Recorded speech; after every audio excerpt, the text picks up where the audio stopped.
Welcome to the Your Message Received podcast.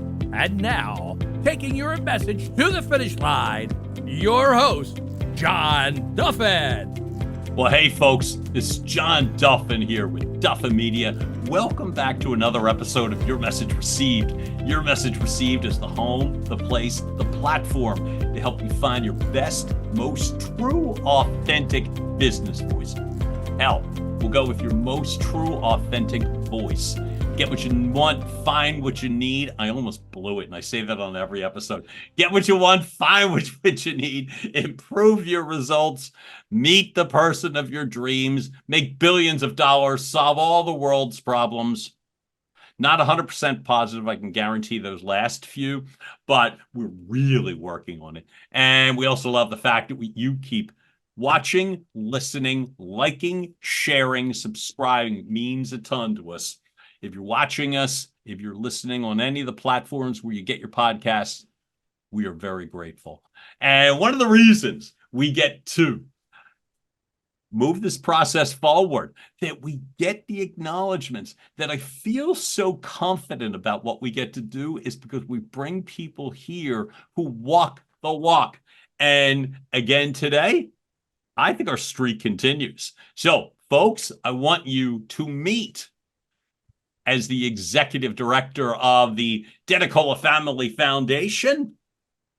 That organization focuses on world health, humanitarian recognition, conservation, and global diplomacy. Easy for me to say. Also, oh my God, acceptance, acknowledgement, communication. God almighty. There's so many relevant hot buttons that I feel like can come into place today. Morgan DeNicola, welcome to the show. Thank you. Thank you for having me here. I'm really excited to have a good in-depth conversation with you. Well, I'm happy that you're here. Folks, we have a mutual friend, and it's one of the privileges. And as in terms of other, we've got several, but I'm going to focus on one today in that regard. Our man, the Culture Matters podcast guru and CEO, Jay Duran, is one of those people that I really hope is watching and listening to the episode, because that's where we got to connect, and that part is really, really cool. It's Jay's a good man, and I wanted to just, in terms of reminding the audience, how did you connect? Because I love the connect the dots sorts of things. How did you connect with Jay? I connected with Jay, actually. So I run our family foundation, and Jay knows my father. And my father did a podcast on philanthropy and being a serial entrepreneur with Jay. And then through their conversations on culture, my father actually suggested that me and Jay have a conversation, and we became instant friends and have some incredible conversations. One of the things that I noticed is that it's like Jay has this incredibly intuitive ear. And one of the things that I love about that is that he pays attention and notices. One of the things right off the bat that in terms that got my attention, not just from the podcast conversation, and folks, easy enough, we could probably, not probably, I'll drop that link in so that you don't have to guess or wonder who or what I'm talking about. But one of the things that I wanted to focus on was this sense, it's this ability to be able to communicate, to better understand others. And I'm finding in this day and age, any day and age, but especially this one, really, really interesting. Jay often starts his episodes with a quote. I'm stealing a quote from Jay. So what Jay happened to say about Morgan was, Morgan inspires reflection, draws emotion, and exemplifies leadership. And I urge you to listen carefully. So those are some powerful words. Very flattering words, too. I would ride with them forever. It really was the primary reason I wanted to get connected. I wanted to ask you, like, as you were getting started And sometimes when you've got like a father who's got a lot going on, what was it like for you to find the right fit or direction for you in regards to what you wanted to do? Because looking at your stat sheets, looking at from our prior conversations, this is a lot that you've taken on in terms of what you want to accomplish.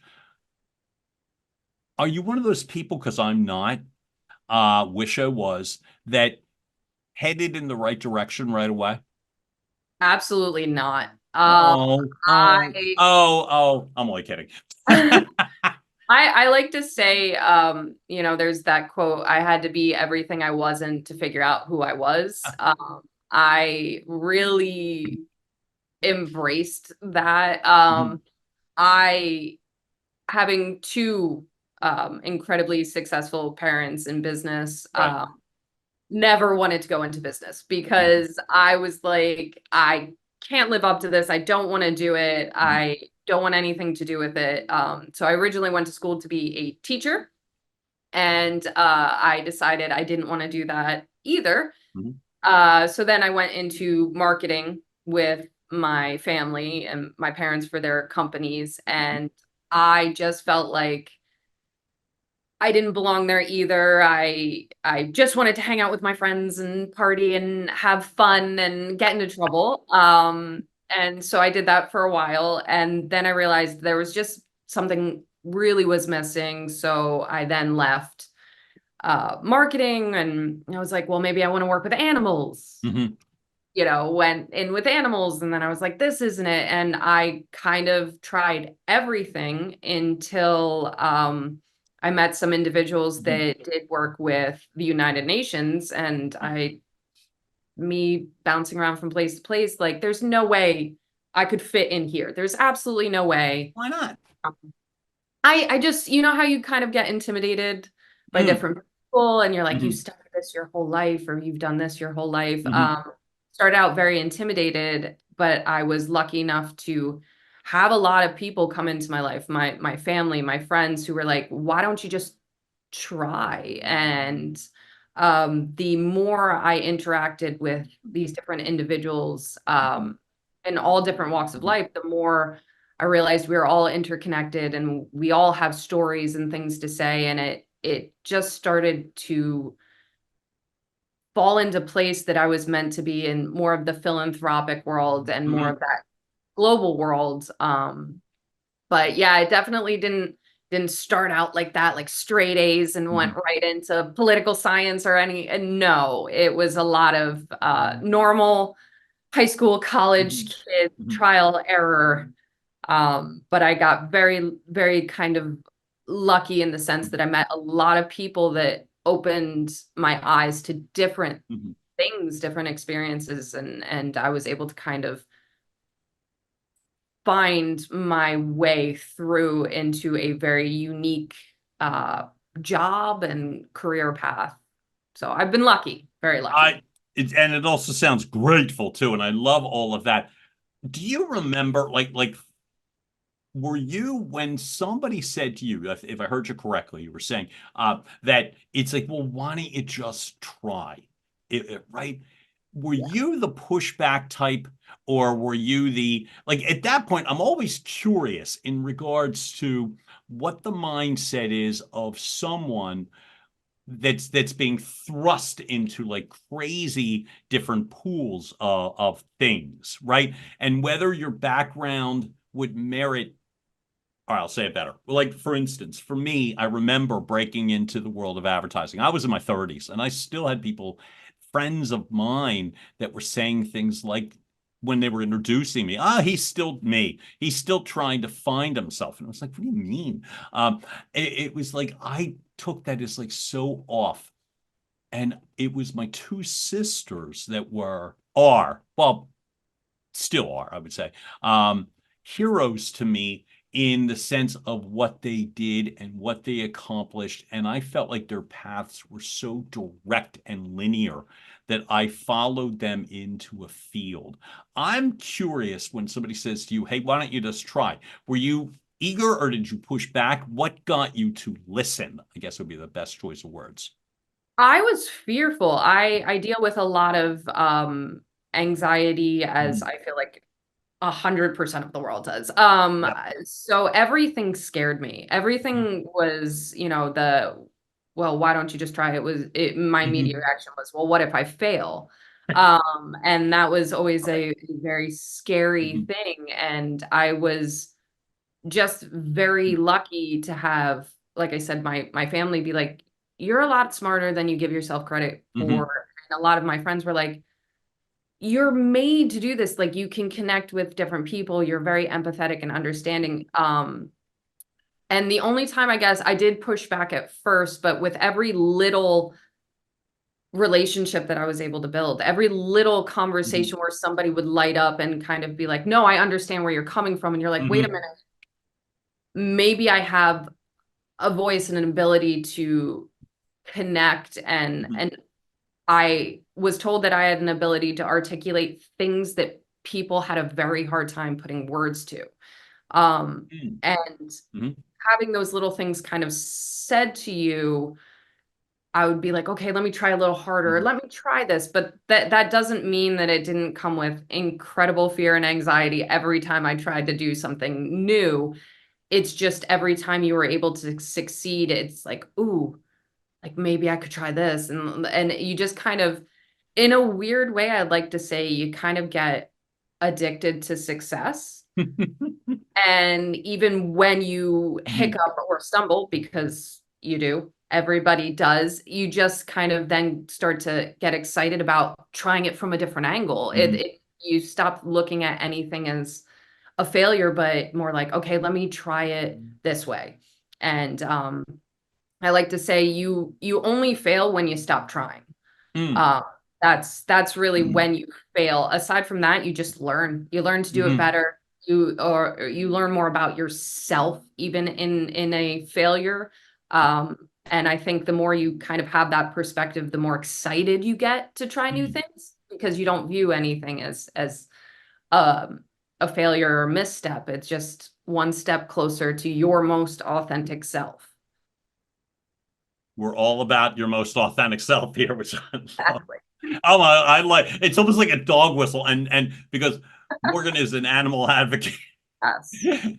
It's almost like a dog whistle to me when I say it's like, oh, well, what I love is this. I'm not a believer, and you've already started to articulate this for me, that you start out authentic. Maybe some people do. Maybe they do. Right. But when you said a moment ago, when you were talking about, hey, look, 100% you believe of people have some degree of anxiety that they are dealing with. So as you're being, you said it earlier, and I want to make sure I got it right, which was also the part where it was you were having some degree of success when you realized you could help people articulate what they couldn't or what others couldn't. It's a great and very different way to define success, rather than I closed this deal and I, got promoted to vice president and all that sort of thing. How did you know it mattered, number one? And number two, can you give me an example without outing the other people? Like, what did it feel like to them? How did you know that it mattered? I think that any moment, to me, a person can be seen. So in having a conversation, it could be a conversation about anything. It doesn't even have to be an incredibly heavy conversation, but I've had friends that have come to me and gone through hard times, and I started to kind of notice I was a person that friends were able to come to and have these really sensitive conversations.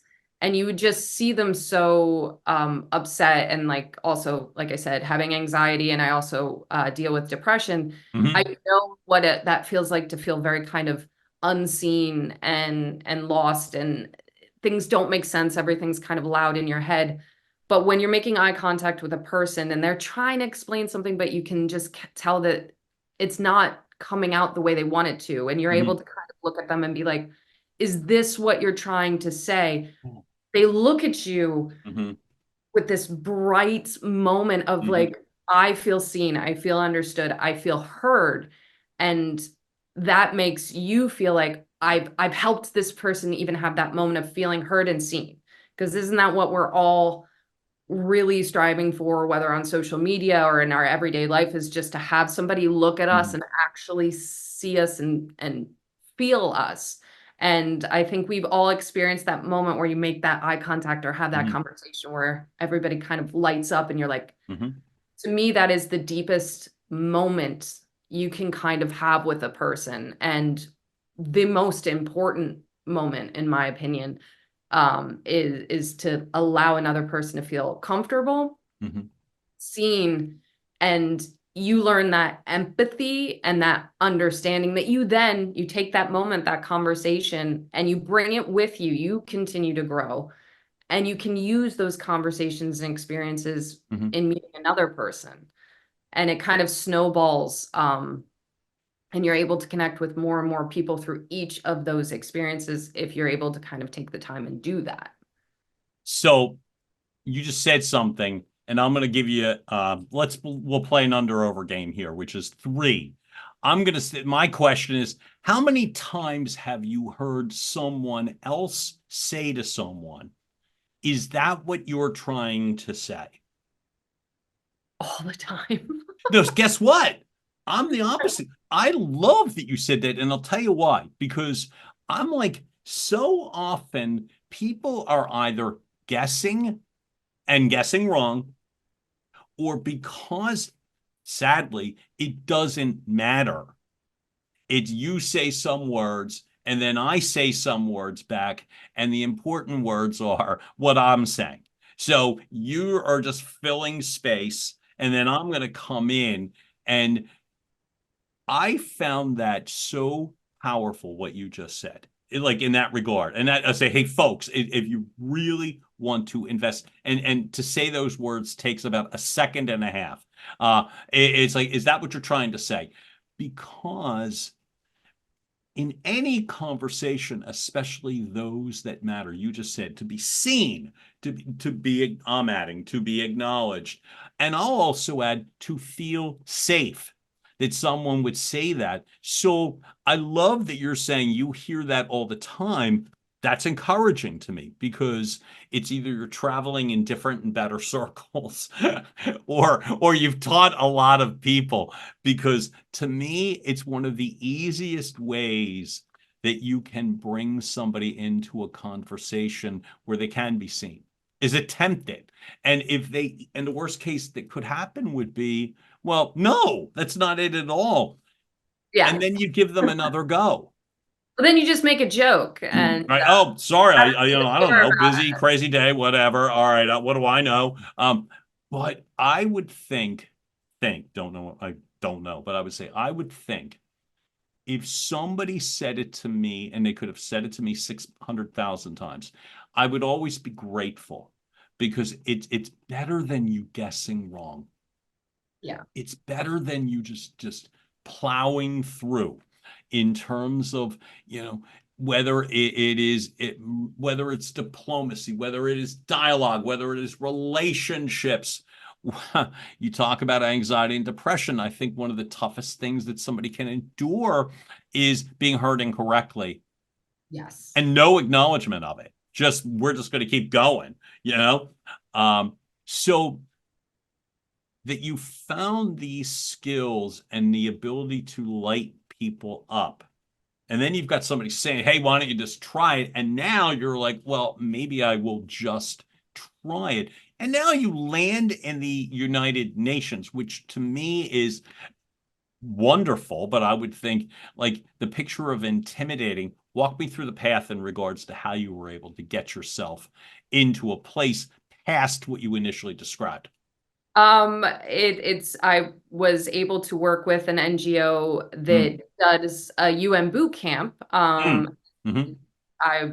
They asked me to join one of their UN boot camps, and I went into like, what would I do at the UN? I'm like, for me, I don't know.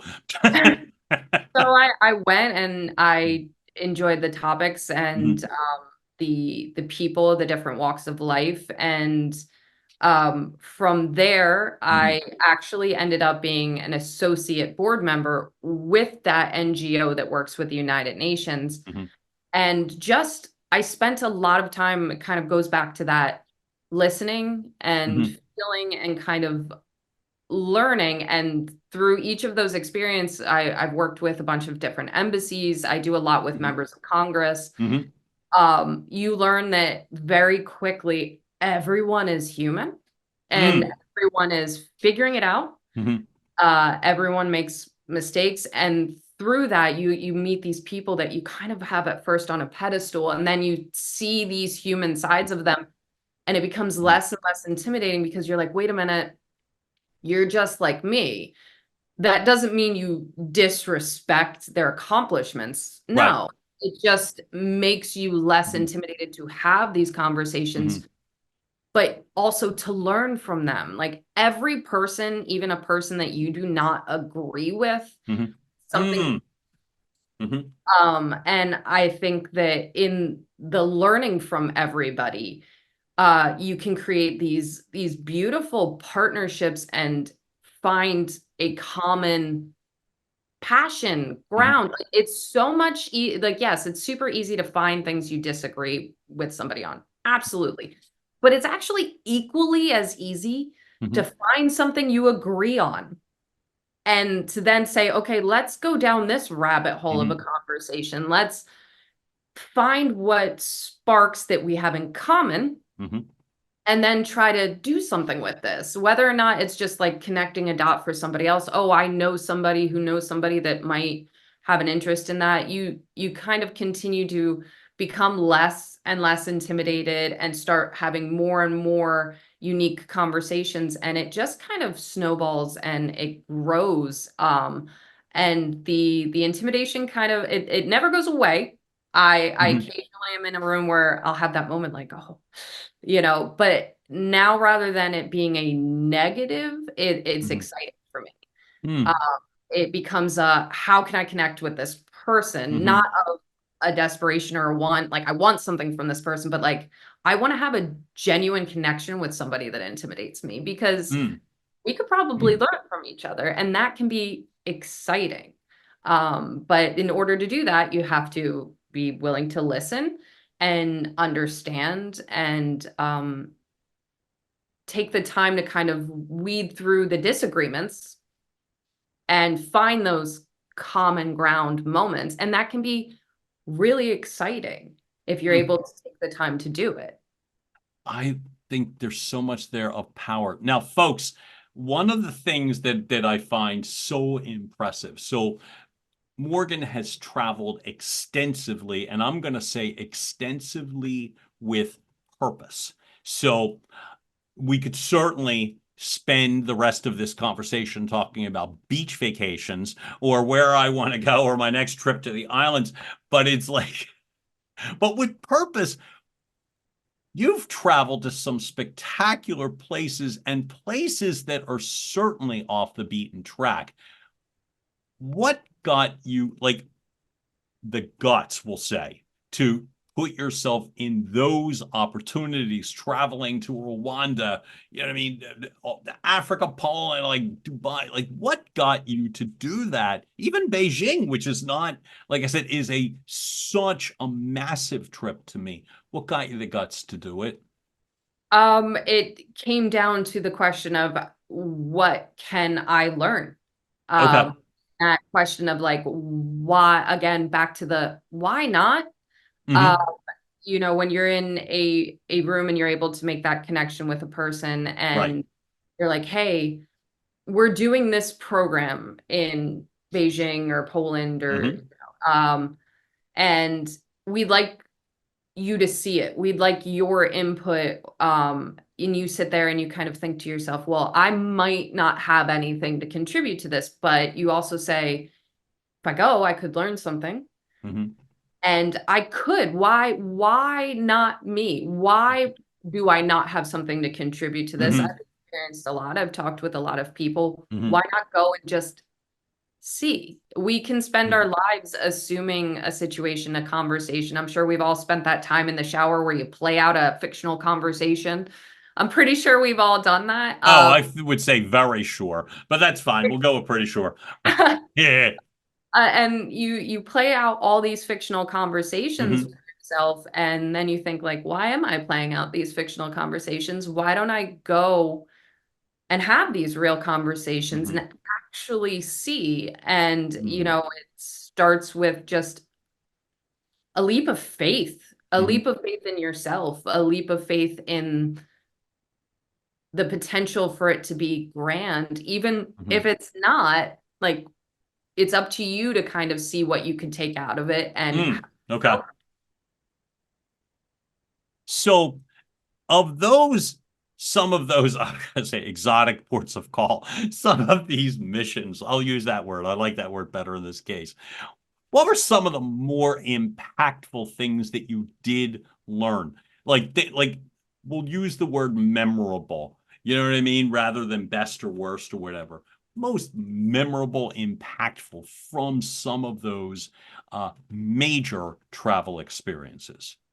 My first major one was I've spoken about this before, but the orphanage in Malawi, where the children have either HIV or AIDS. That was a very unreal experience because you see these children who have gone through horrendous things, but they're still being kids and smiling and laughing and thriving. And it kind of makes you reflect on your own life of when you feel defeated or down, which is totally natural and normal, but how these kids can overcome it, and they're learning these incredible things, and they're going back to their villages and trying to like make their villages better through their experiences. And they're children though, but they have these ambitions. And then it's the same thing. I was just in Rwanda for the anniversary of the Tutsi genocide, and I took a lot from that because you were learning how this horrible thing happened in the 90s, and how these communities continue to kind of come together and try to overcome these horrendous things that you only hear about on television. And you get to meet these people firsthand that have either lost family members or themselves committed atrocities due to false information, and that are trying to like get their lives back together and contribute.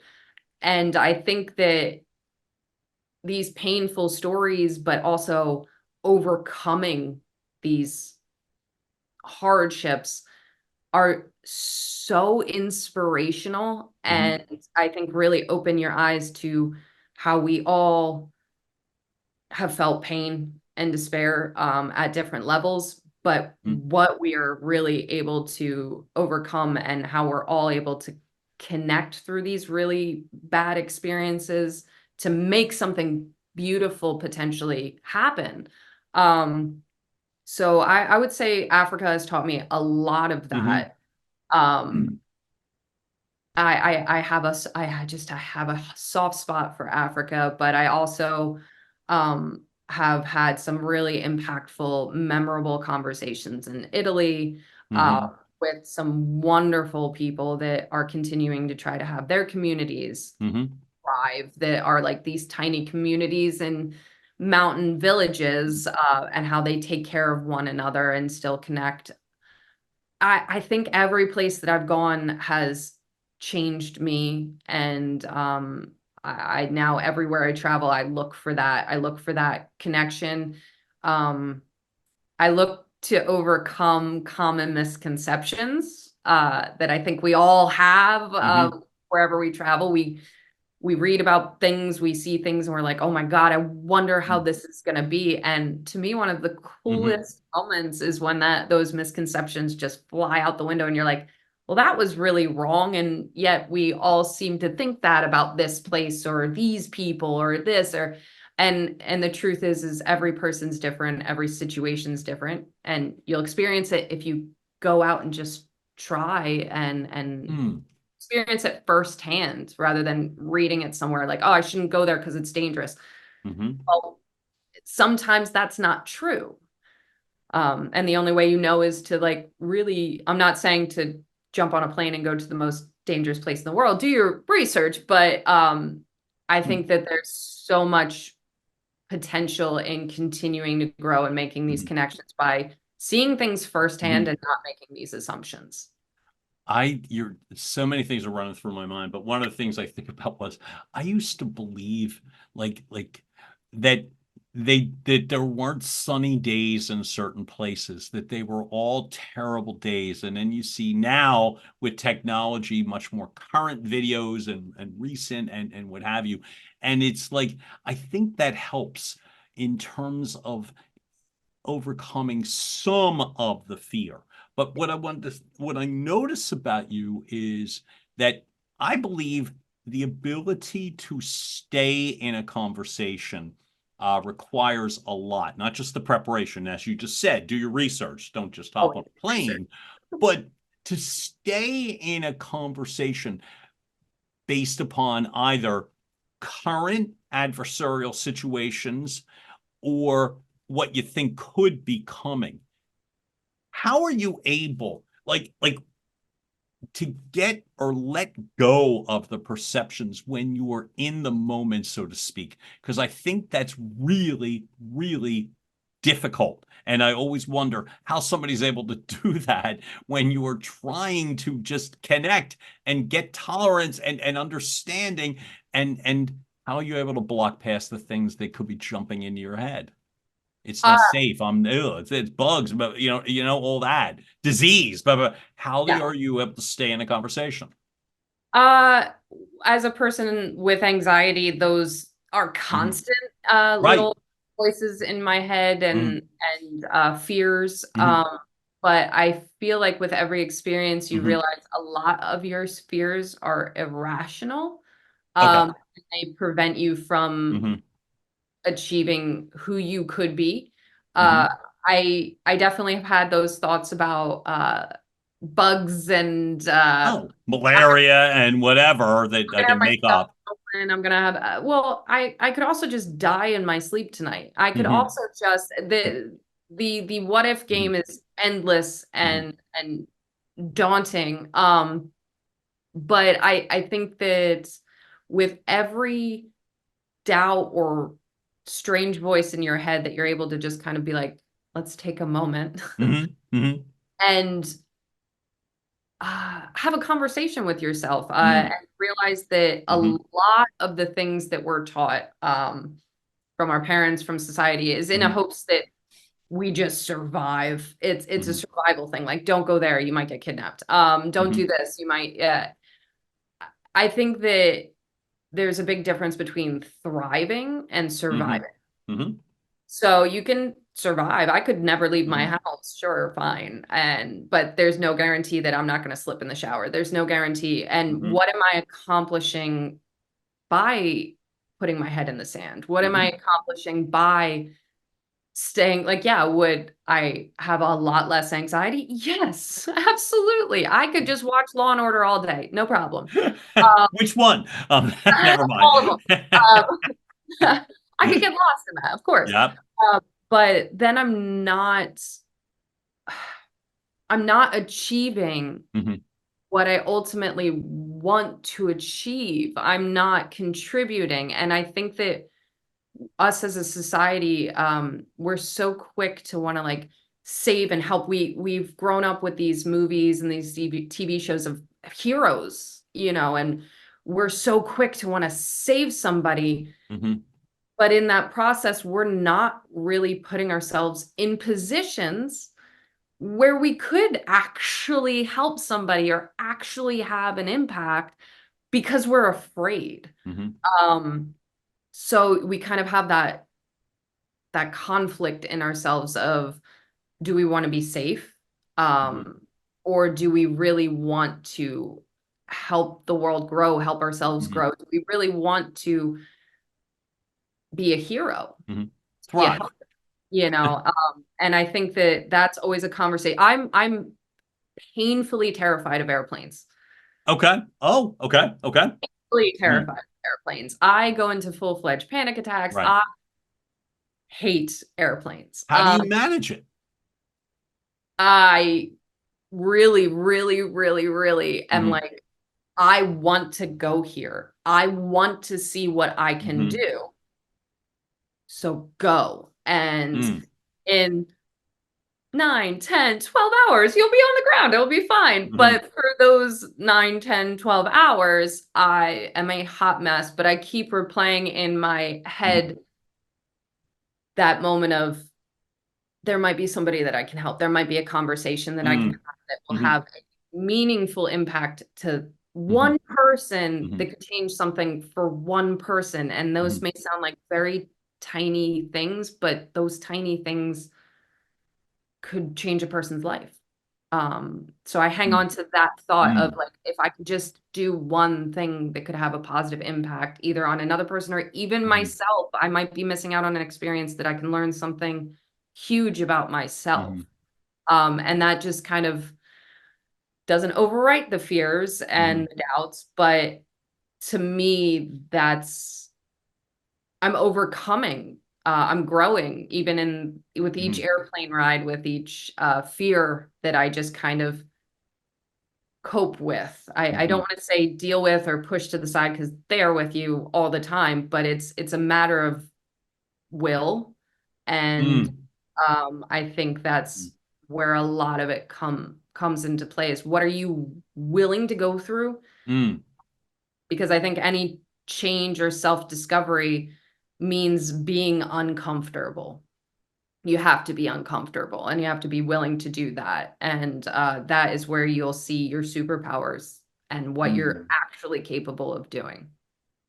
One of my very favorite thought leaders, who happens to also be very afraid of flying, documents that often. Her name is Mel Robbins, and she's one of my all-time favorite people. I don't know her personally, but I feel emotionally impacted by and she talks about that, like the intentionality of doing these really difficult things and setting a sense of purpose. And she's overcome her fear of flying with very specific strategies. And I love the way that you were able to just lay out, for instance, that there could be someone I could talk to. There could be a conversation I could have.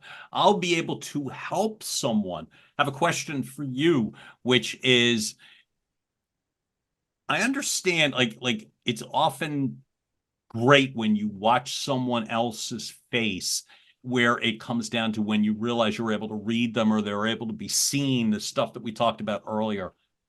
How does it impact you in regards to when you realize that is going on? What are you able, you talk about your superpowers. What are you able to do with that as a result? I feel like when I'm able to do those things and have those moments that I am fulfilling the reason I exist. It's that moment in yourself that you're like, I've done for this person or will continue to do for this person what I really truly think that I've been made to do. And that to me is the ultimate kind of satisfaction and happiness and comfort. Like as much as I can help a person feel good, it makes me feel good. Doing Sure. things really makes you feel good. And in the process, again, it's that those superpowers, the which we all have. Like we all have these abilities to make connections and have these relationships. It's not like only one person can do, anybody can do this. Right. And it makes you feel good. It makes you feel whole. It makes you feel connected. And to me, it also is a reminder, because I think we all go to those dark places where we feel alone and disconnected. And in a way, I think we do that again out of fear. When you're able to have those moments, it's like the world looks a little brighter.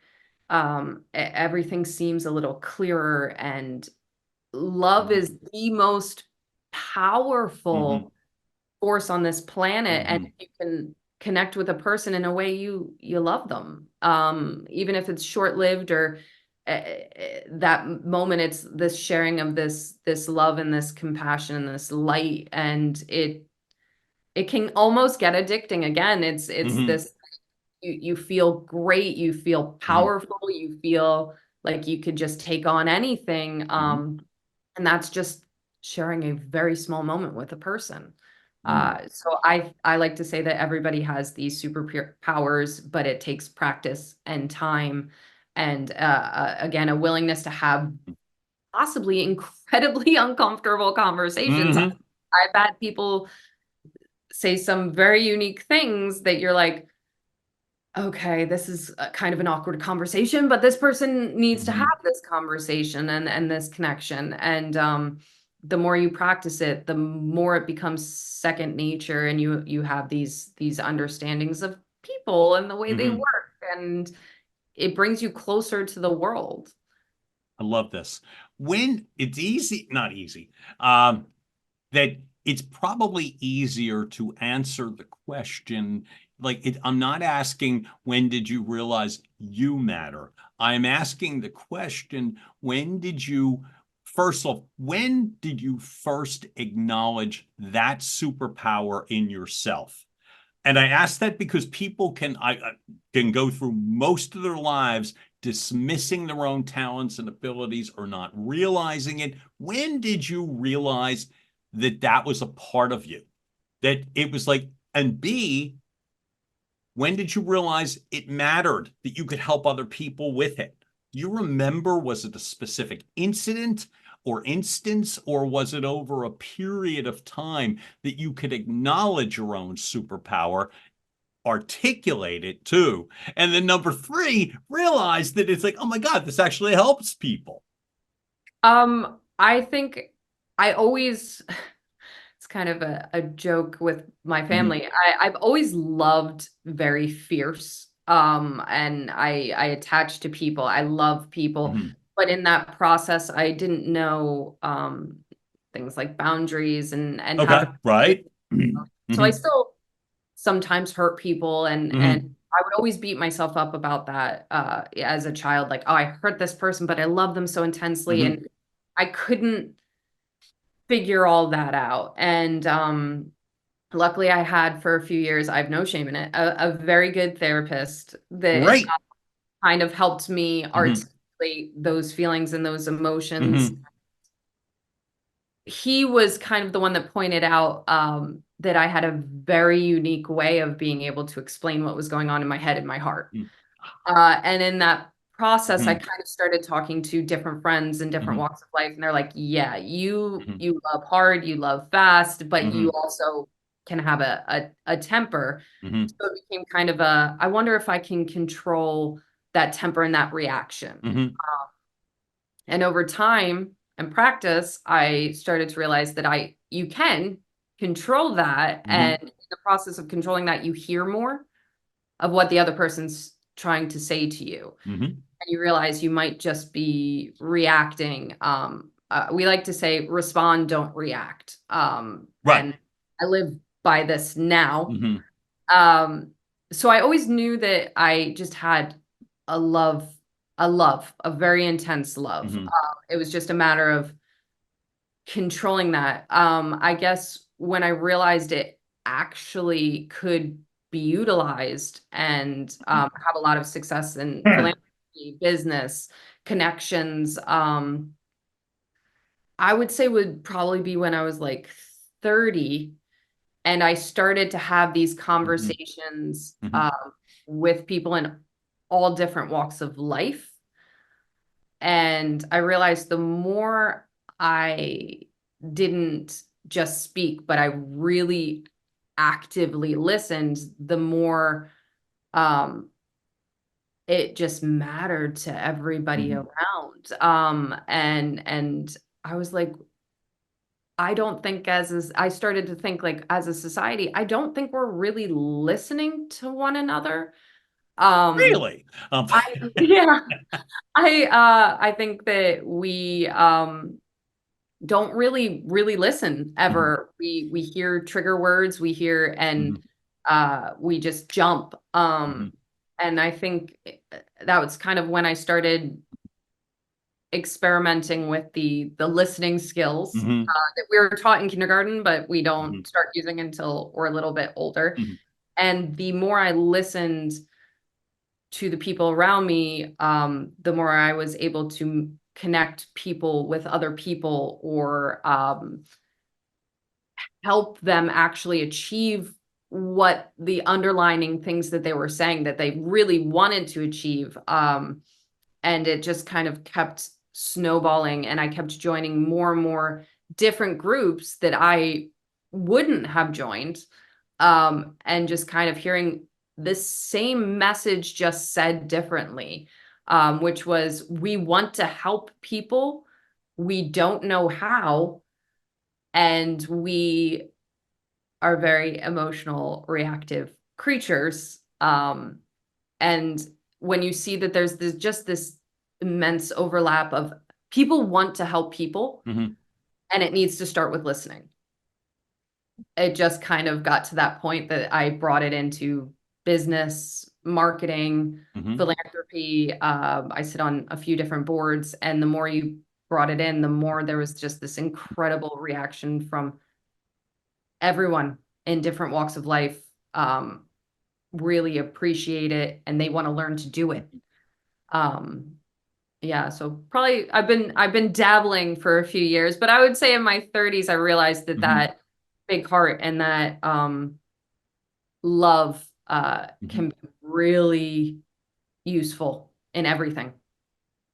So if I heard you correctly, that the part where you're at least acknowledging the sense that, look, you're saying at 30, and I think of it as, God almighty, you learned it fast. You know, like there's people that wait way longer, because you were also able to navigate the fear and anxiety, the depression, the fear, all that stuff that comes, and at least go back to what your friends had said, or your friend, I'm sorry, had said at one point, well, why don't you just try? Which to me, by the way, is so powerful and safe that somebody would allow that to be. Why do you think it is? Because it's prevalent in me. I'm not pointing fingers. I know this for myself. From myself, I mean, that it's like, why do you think people are so fearful of that sense of really actively listening? It's easy. I think we look for the path of least resistance, and it's easier to not try. It's easier to find reasons to not like somebody. It's easier to not put any effort into anything, because then again it comes down to then I don't fail. I also think that we're so afraid of somebody telling us that we're not, our viewpoints, our feelings aren't valued or aren't right, that we allow people to say these things to us and we react. And I think that that is what people have such a fear of, the not being acknowledged or being told that the way you're living your life is wrong, that we'd sooner chop somebody down than maybe live as an example as to why their perspective might not be correct, but also to hear where they're coming from, because that takes control, and that takes that empathy and understanding of a person that could completely and totally disagree with you. It takes knowing yourself and loving yourself. And I think that's a big problem, is love yourself and you love who you are. You're like cool with growing. You're cool with hearing people say to you, you're living a spinster life, or it doesn't bother you. So you don't react to it. And I think that we give too much power to the noise around us and not enough self-love of like, no, I love who I am. This is who I am. And I don't have a problem with you not liking the way I live my life. You know what? Hey, let's have a conversation about it, because at the end of the day, you're not going to change the way I live my life, but maybe we can have a really cool conversation as to why you feel that way, or why what you said made me angry. And I think that we have a real hard problem kind of sitting in the, staring at ourselves in the mirror and having that like reality kind of held up to us of are you really confident in who you are? Are you really okay with certain things? Because if you are, when people say certain things, it really shouldn't bother you. It shouldn't make you angry. Because at the end of the day, you're still going to be who you are. And that's it. And sometimes these difficult conversations with people who have those different perspectives, they can be wonderful conversations. And if you maintain and can keep your cool, normally, not always, but normally the other person that you're having that conversation with will feel comfortable and safe having these conversations back and forth, and you're able to maybe see where some of these misconceptions, just like I said, in traveling to another country, you're going to have misconceptions. The same thing as the person who's screaming across the aisle at you.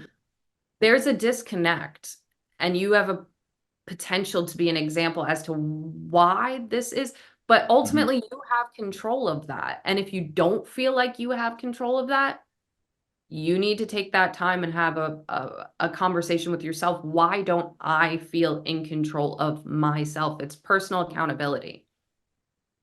And that's one of the key things that you have brought to my attention before we started to roll here, was the accountability part. By the way, I love when you even use the expression, disagreement across the aisle. And that could take on a number of different things. I know that. But one of the things, if you're watching or listening to us and it happens to be 2024 and it happens to be sometimes, fall, summer, one of the things that has mattered to me personally is the sense that, and I'm guilty of it, and I'm not pointing fingers again, I've been guilty of it, is the polarization that has gone on as regards to communications. One of the reasons you brought up, and Morgan, you brought up several different ways that ability, even when you chose the words with someone that disagrees or you disagree with, hey, let's have a conversation.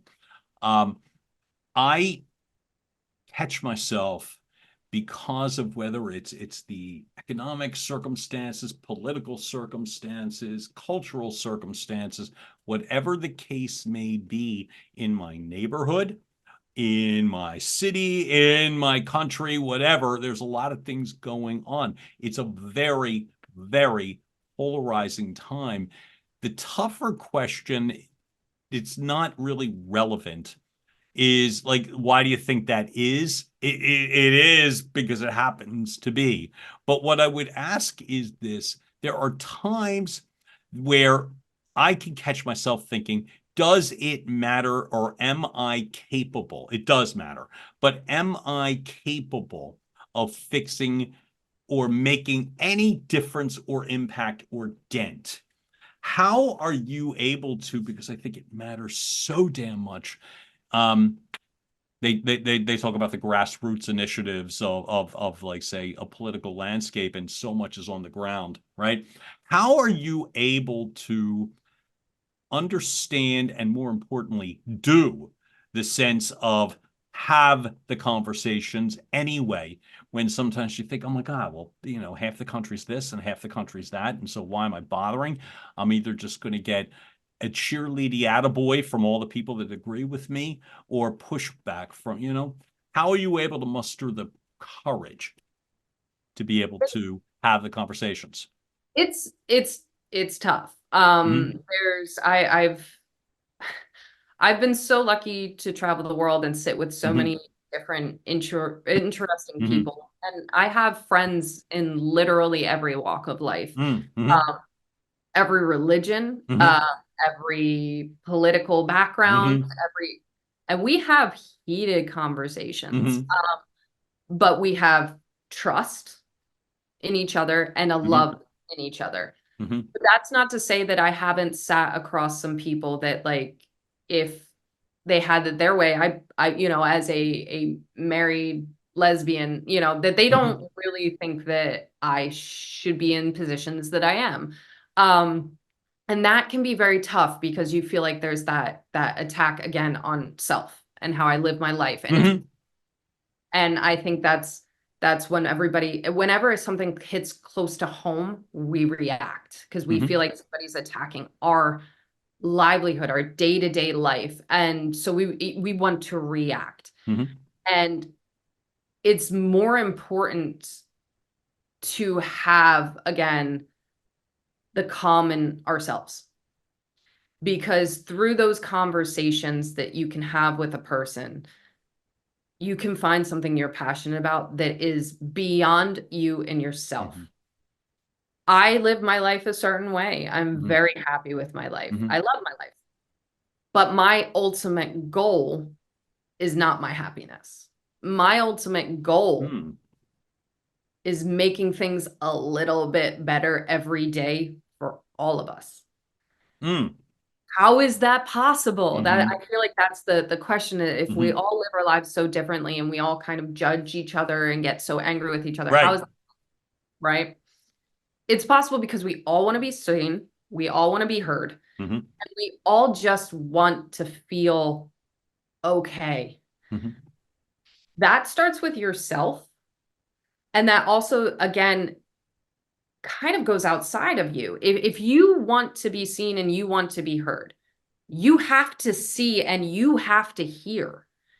My old sociology professor, I love her. I still talk about her. She kind of said something to me that I will forever remember. And she asked if I thought it was okay to have a gay pride parade. And, I was 18. And of course. Wait a minute. She wanted to have the parade or you? She was asking, like, our class, do you think it's appropriate to have a gay pride parade? Got it. Absolutely, of course. And there were some people who disagreed. And she kind of brought it to our attention. If you feel the right to have your self heard, you need to be able to have people at that parade that is the opposition. You need to give somebody else the right, just like you want the right to say that they don't support that. And I sat there and I was like, well, then there's that question of morality. It's I don't think that this is morally right for you to force your religion on me.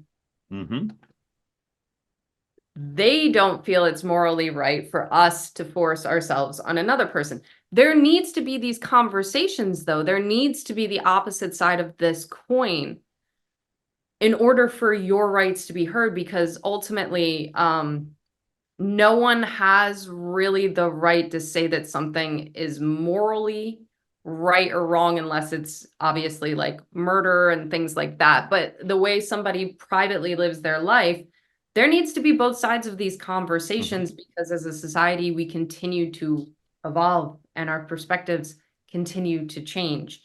And I think knowing that growth, these conversations have to keep going. And that involves having the difficult ones, and seeing things from other people's point of view, because I can tell you right now, sitting down across from somebody that has a completely different perspective, sometimes they say things that I'm like, I never thought of it that way. I never viewed it that way. And that's how we're able to kind of keep growing and keep evolving. It's the same thing in business. Like, would you want to start a business with somebody who only thought the same way you did? Or would you want to have... Maybe. Or would you rather have a table full of people who view everything differently? Because they're going to see things that you don't see. They're going to feel things that you don't feel. But like, again, ultimately, it comes down to your willingness to have those conversations, your confidence in yourself and your viewpoints, but also not to be stubborn. We're always growing. We're always evolving. My taste in music, my taste in food. If you're not constantly trying new things or doing different things, or you're never really going to keep evolving. So I think and with every jab or opposition to what you think and what you feel, that you're able to calmly approach and have these conversations, you get stronger in your ability to sit across from anyone, and to have those difficult, challenging conversations without losing your cool. And in the process of doing that, sometimes you can be the example of why somebody should change their opinion without telling them you should change your opinion. You just being sometimes is enough for somebody to see something from a different perspective. But if you're sitting there and you're screaming and you're yelling and you're saying you're morally corrupt, you're this, you're that, that person is not going to hear you. They're not going to see you, that you're noise, and you're a reason that they feel the way that they do. Oh my God. I'm picturing you're saying that. So you're saying at 18, you were going like, so I didn't come out of the closet until I was 40, right? And actually really in earnest. That's a lie. I told immediate siblings and my closest friends at 40. At 42, I came out of the closet in earnest, right? And I can remember Philadelphia Pride Run event, right? And so it was held on Pride Day in Philly and stuff like that. So you're running a distance and we're running, and I can't remember the name of the evangelical church that often shows up, and they've got megaphones and blah, blah. I'm not the gutsy type. I'm really not. But I just remember barking at them and they're screaming back and blah, blah, blah. I love that sense because it never crossed my mind. I'm like, what are you doing here? This is awful. And you could take a similar example. And I really believe that sense that both people have earned a seat at the table, if that's what you're trying to say, both sides, not both people. But I mean, but they have, in that you're reminding me of a million examples of the sense that feeling like you're right or more right or righteous or this is it is really dangerous. I got a really dear friend, former athlete, and I don't tell anybody that to impress him, but he's one of these really cool people. And another example of a person I was in a work environment with, and that just happened 4 weeks ago. Both of them have something in common, which is they're both very, very, very conservative, which to me would be a good opportunity to paint them with these broad stroke sort of, well, then therefore, and then therefore. Neither of them are that. Neither of them. I disagree with them on a multitude of things, but there is not one instance how they demonstrate why I need to have these difficult, these really painful conversations, as you were talking about, is the sense that I believe I know that I'm safe and that it merits it when somebody asks you questions, and rather than just throwing opinions. And both of them have done exactly that, that they're not necessarily asking my permission, or they're not, but they'll just ask questions. And to me, one of the best ways to establish common ground is simply to ask questions. Absolutely. Morgan, I'll ask you, in terms of, for those that have had the good fortune to watch this, listen to this, or whatever, and they want to take a couple of baby steps just to get out of the cocoon, we'll say, of, you talk about helping society better understand the attributes for a thriving humanity, acceptance, tolerance, understanding. What would be some baby steps if they're a little bit afraid, if they've got, like, whether it's their next, I don't know, dinner encounter, their next, work situation or whatever, and you just got to get the ball rolling, because it might be a lot for somebody in the very beginning, but because it is so critical that people try, let's just try, to use your friend, why don't you just try? What are some steps that you could suggest from the mental health perspective, from whatever, to be a little less afraid or take the baby steps to have a fiercer conversation? I think the first thing is to tell yourself, like, you're going to grow, you're going to evolve. Mhm. I love you how you are, and I'm going to love who you become. So I think it's having that Mhm. little relationship with Mhm. yourself, Mhm. giving yourself permission to change, evolve. And in terms of interacting with the people around you, I think the first thing is to really, really, really, really remind yourself, do not react. And I know that sounds so crazy, so difficult and so simple at the same time. That involves social media. Mhm. If somebody disagrees with you, Right. let Block them. them. Oh. Like, just scroll. There is no reason for you to engage, for you to kind of put more of that nitpicky stuff out there. Stop. Turn it off. Scroll. Like, just leave it. Try these little things of do not engage. Um, just don't. And then when you feel that control of do not engage, then it's kind of, if you overhear a conversation, which I feel like everybody overhears Everybody. right now, especially right now and until November, you're gonna overhear these conversations. Listen, don't talk. Just listen. Even if it's like the craziest, you're like, oh my God, this is the craziest stuff I've ever heard. You're practicing self-control.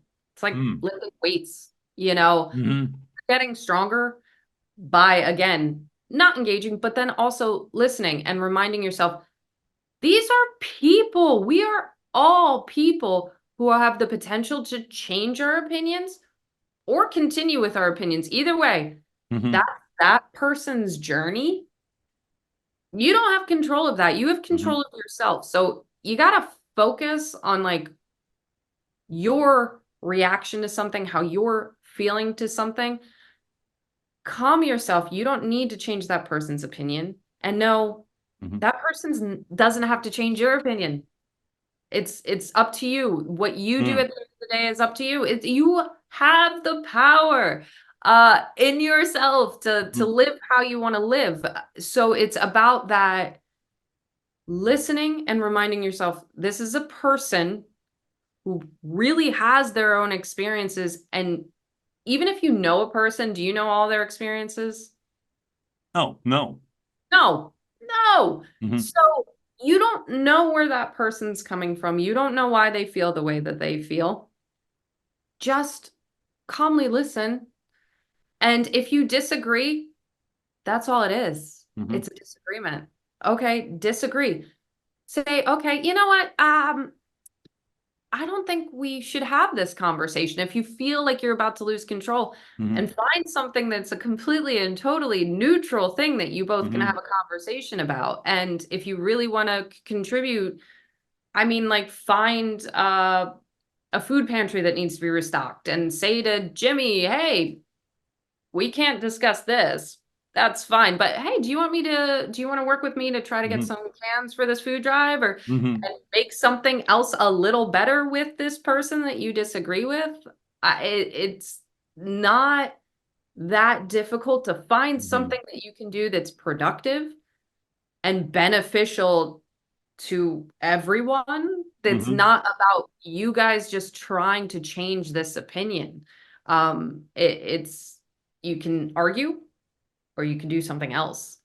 So ultimately it's up to you. And it's really, I want to remind people that it gets easier with every time you practice it. And you're like, wow, it's getting easier for me to let go of this. It's getting easier for me to not engage in these negative, nitpicky arguments. And I know that we have a tendency to always feel like everything's the end of the world. It's the end of the world. Oh my God, it's the end of the world. It's the end of the world. I'm going to be 39. Do you know how many times I've heard it's going to be the end of the world and it's not the end of the world? So again, breathe, Mm-hmm. then find something better to do with your time or the conversation. And remember, we're all people just trying to figure it out. Just don't be a jerk. And if you think somebody's being a jerk, you don't have to be a jerk back. Mm. To help them find something more without pointing out that they've been a jerk. Just, Mm-hmm. hey, let's go collect coats. Let's go do Mm-hmm. that. Like, there's a million things you can do to help the world around you without being like, now I need to cut this person off because they don't believe in, they believe the earth's flat. Like, it's a fun conversation, but you don't need to engage in it, and you can still be friends with this person, and you just don't need to go down that road. Not everything's doom and gloom needs to light the bridge on fire, and you can be a catalyst for positivity, control, and to help the world around you. You can, and it will get a lot easier if you start to focus your energy more on that and a little less on trying to change somebody's or how they're living their life. Lead by example. So I'm very grateful to acknowledge you right off the bat, which is simply this: the sense that you have given people the grace, stealing the line that you said a couple of minutes ago, when you're talking to someone, I love you for who you are, and I'll still love you for who you become. The sense that allowing people to walk a path and including yourself in the process. I think that part's great, because I really am believing, especially as things become so polarized, that these small steps matter. Authenticity truly matters to me, because you don't have to be a jerk when you're authentic. You simply don't. And giving someone the grace to be able to be authentic back. I love the way that and I acknowledge you for this, that you're not playing games of gotcha. You're not playing games of, you talked about loving Law and Order. You're not the detective uncovering the murder. That it is more the sense that it is allowing people to be a better version of themselves, and so that we all collectively can get together. Morgan, I'm thrilled with this conversation, and I'm going to ask you, I know where you are on social media. Where are the best places that you would suggest people find you when they want to continue taking this journey too? Like you said, I'm on Facebook and Instagram. I hyphenated with my wife's last name, so it's Morgan DeNicola. But you also can find our family foundation. It's the DeNicola Family Foundation. We're also on Instagram and Facebook. I run our social media, so you're really getting me. You're actually getting you? Oh, nice. You're getting me. So I'm always open to have people reach out and message. And if anybody just needs an ear or has an idea of program, we're open ears, and feel free to reach out to me personally, also on social media. I enjoy conversations, and if there's any way I can assist and just be there for people, don't hesitate, just reach out. I'm human. How about that? I feel like, again, you've clearly established that, which is fantastic. Morgan DeNicola, thank you so much for showing up for me today. Thank you so much, again, for the baby and the big steps. I love that you took both of them, because I think it matters so much. So thanks for letting us follow your path a little bit and continuing the progress. I think you've helped people more than you could possibly know, and I'm really grateful. Thanks for showing up. Thank you. Thanks for having me. 1000%. Folks, this is another episode of Your Message Received, where again, we are all about authenticity. And remember the part when I said we bring people on that walk the walk? Well, there you go. It's all in the path. And folks, we're so glad you showed up. Watch, listen, keep enjoying the program, and keep driving the content through your front door. John Duffin here with Duffin Media. Thanks so much again. Have a wonderful day, and we will see you soon. Bye. And now, making its way across the finish line, Your Message Received has been a production of Duffin Media.